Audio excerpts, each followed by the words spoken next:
Hey guys, welcome back to the channel. In this video, we're going to talk about Tesla, ticker symbol TSLA. We're going to look at some technical analysis, tell you my plans moving forward with the stock, and talk about what has been going on with the stock and where it may be moving forward. So before we get into it, just to reiterate, not a financial advisor, make sure that you do your own research. Also, if you find value in the video, smash the thumbs up button, subscribe to the channel. If you enjoy our content, hit the notification bell. That way YouTube can let you know when we release new content. So let's dive right on into it. So Tesla currently now at 137.70, just hit a new low actually for the 180-day 4-hour right after I drew the fib level of 135.75. It broke down below that, but I do think that we're going to start to kind of make our way back up towards about that 150 range at some point, because we are extremely just beat down, oversold, undervalued for the 180-day 4-hour time frame. And I think we could maybe go down as low as like 130 before we start pushing back up, because overall the markets are just continuing to sell off. And as you see here, this has just been a downward spiral slope here since we hit about 200. Okay, we hit 200 or close to 200 several times, got rejected, and then started kind of slowly coming back down here. So I can predict maybe that we start to kind of make somewhat of a recovery and get back to the 150, 160, and then we could get pulled right back down if the markets continue to sell off. So currently right now, basically we're at the bottom of the fib level. That can change obviously if it breaks below 135.70, and then your first level of resistance is 184.61, then 222, 249, 276, 310, and 364.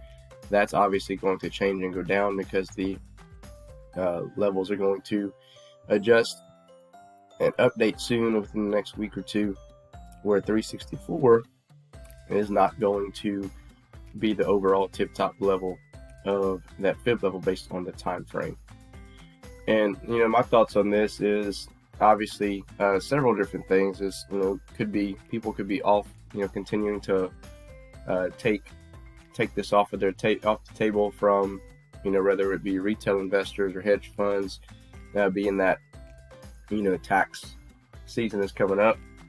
Maybe it could be macroeconomic data. I don't know. It could be the fact that Elon Musk is acting like an idiot on Twitter, and people are just continuing to sell. And I know it has something to do with him selling as well, because he offloaded a lot on his end.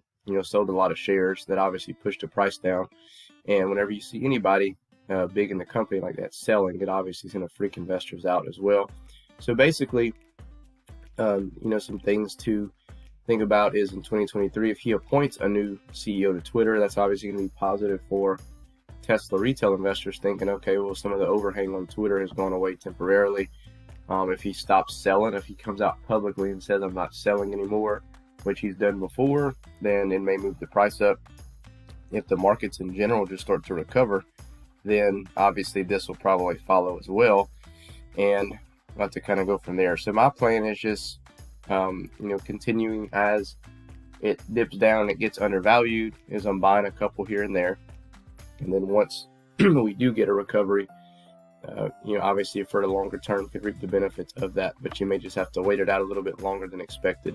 So that's the decision everybody has to make, is can you kind of stomach the downfall and wait it out, because as bad as it's been, as ugly as it's been, to be honest, when Tesla gets on a run and or if it's down, you think about this, it's down 6 or 7% in a day.